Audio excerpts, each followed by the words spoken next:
Bonjour à toutes et à tous, aujourd'hui nouveau sujet, nouvelle atmosphère de vidéo aussi dans mon hamac. Le sujet c'est faut-il s'arrêter de s'entraîner quand une tendinite arrive? Grande question. Alors pour répondre à ça, je dois vous expliquer un petit peu comment ça marche en physio d'un point de vue de la récupération de la tendinite. Il y a un axiome en ostéopathie, un principe qui dit que la vie c'est le mouvement et que, ça vous pouvez l'observer, hein, un tissu qui bouge pas, par exemple un coude que vous plâtrez 3 semaines, et bien quand vous enlevez le plâtre, pardon, le coude il bouge moins bien parce que les tissus, les fibres de collagène, le fascia ont cette caractéristique que quand ils ne sont pas étirés, mobilisés, pardon à nouveau, eh bien ils ont tendance à se rétracter, à se durcir, à se fibroser. Pour ça, vous voulez absolument pas vous arrêter de faire du sport, même quand vous avez une tendinite. Donc dans l'absolu, en vertu de ce principe-là, quand on a une tendinite, il ne faut pas s'arrêter. Autre principe, la vascularisation, la façon dont les tissus sont irrigués en sang frais, sont drainés en sang usé, produit du métabolisme. Cette vascularisation, donc, elle est très liée au mouvement. Plus je bouge, plus j'active les tissus, plus je les presse, je les contracte, je les écrase, je les mets en torsion, etc. Et plus ça favorise la circulation des liquides, donc le nettoyage, le renouvellement cellulaire, le métabolisme en général. Du point de vue de ce deuxième principe-là, donc, quand vous avez une tendinite, je vous invite à ne pas vous arrêter. Troisième principe, la structure gouverne la fonction. Ça veut dire quoi en ostéopathie? Mais c'est aussi un principe de bon sens. Ça veut dire que la fonction d'un organe, d'un tissu, d'un foie, d'un rein, et donc d'un tendon, est en lien avec sa structure, la manière dont il est constitué, la manière dont il est agencé, comment il est rattaché à tel autre, comment il est suspendu, placé, tenu dans l'ensemble architectural complexe du corps humain. La structure gouverne la fonction. Si vous voulez que votre tendon fonctionne bien, ou se remette à bien fonctionner, il faut que sa structure soit ajustée. Or, si vous immobilisez une partie du corps, sa structure va se détériorer, notamment en vertu du premier principe que je vous ai énoncé, que le mouvement c'est la vie et que les tissus ont besoin de mouvement pour rester en bon état.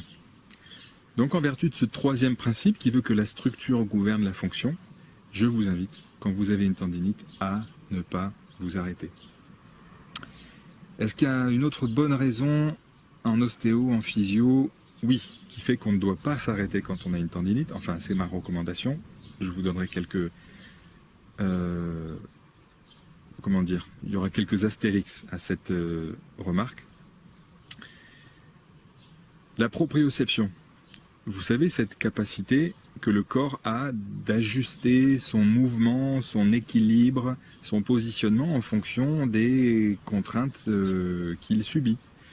Par exemple, quand vous courez sur un sol inégal, un peu en pente avec des cailloux, eh bien, c'est la proprioception notamment de vos chevilles qui arrive à faire que le pied s'ajuste, absorbe les inégalités du sol. Bref, vous m'avez compris. Cette proprioception, elle est notamment très présente physiquement avec des petits organes de perception dans les tendons et à la jonction entre le tendon et le muscle.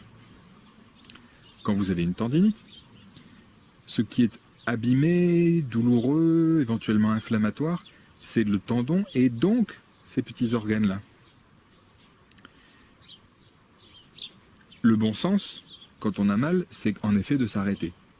Sauf que si vous vous arrêtez pendant votre tendinite, vous arrêtez d'entraîner ces petits organes dans le tendon qui font partie de la chaîne de proprioception de votre corps. Puisque ce sont ces petits organes qui envoient au cerveau le message « Attention, le pied marche sur un caillou, il faut contracter plus tel muscle de la cheville ou du mollet pour absorber l'illégalité du sol. Clac, le cerveau répond, envoie l'ordre aux muscles, etc. Vous l'avez compris. En faisant une pause sportive, en n'entraînant plus, en ne mobilisant plus le tendon qui est où siège la tendinite, vous diminuez, vous affaiblissez votre proprioception, même si éventuellement le repos favorise la guérison de la tendinite, ce qui reste à prouver. Le truc, c'est que quand vous reprenez l'activité sportive, votre proprioception a baissé, votre geste il est moins efficace. La manière dont vous exploitez le tendon, la finesse avec laquelle vous le faites participer à votre geste sportif est moins efficace, votre tendon travaille dans de moins bonnes conditions, et donc vous avez là un bon facteur pour une reprise de la tendinite. Levez le doigt ceux qui ont une tendinite qui est devenue chronique. Moi je pourrais lever le doigt, le bras et les deux jambes. Pour moi et pour mes patients, j'ai vu ça de nombreuses fois, la tendinite ça peut devenir chronique. Donc voilà encore une autre raison, la proprioception, pour laquelle je vous invite à ne pas arrêter l'activité sportive quand ça vous arrive. Je réfléchis pour savoir s'il reste une autre raison, une autre bonne raison.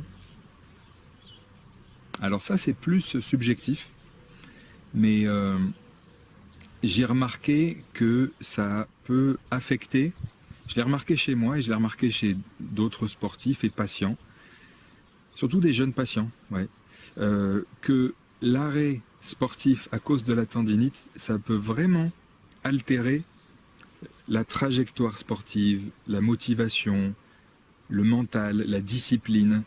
Ça crée une faille, ça fait rupture dans le rythme de vie, dans la progression vers les objectifs, qui peut être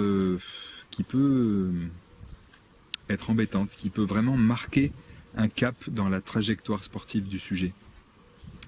À l'inverse, j'ai remarqué chez moi et chez d'autres et chez des patients que j'ai suivis que cette capacité à s'entraîner, même avec une tendinite, à tourner autour de l'exercice ou de l'articulation pour trouver une manière de faire le geste sportif en ayant moins mal ou pas mal, cette espèce d'opiniâtreté et de décision à continuer l'entraînement et trouver la manière de ne pas avoir mal, ça forge un mental, une espèce de force intérieure vraiment, vraiment forte.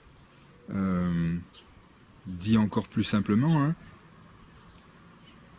le sujet qui ne s'arrête pas parce qu'il a une tendinite, mais qui continue, il va trouver une solution. Il va trouver une solution et voilà la transition avec quelque chose que je voulais vous dire, c'est que quand vous avez une tendinite, tennis elbow, tendinite d'Achille, que sais-je, il y a toujours un moyen de réaliser le geste sportif sans avoir mal, écoutez-moi bien, même si ça doit passer par le geste à vide. Par exemple, au tennis, vous faites votre service sans raquette, au ralenti. Oui, je le redis. Vous pouvez faire votre geste à vide. En faisant ça, vous allez maintenir votre schéma corporel. Vous allez maintenir un minimum de votre schéma corporel. Vous allez mobiliser les tissus dans le bon sens.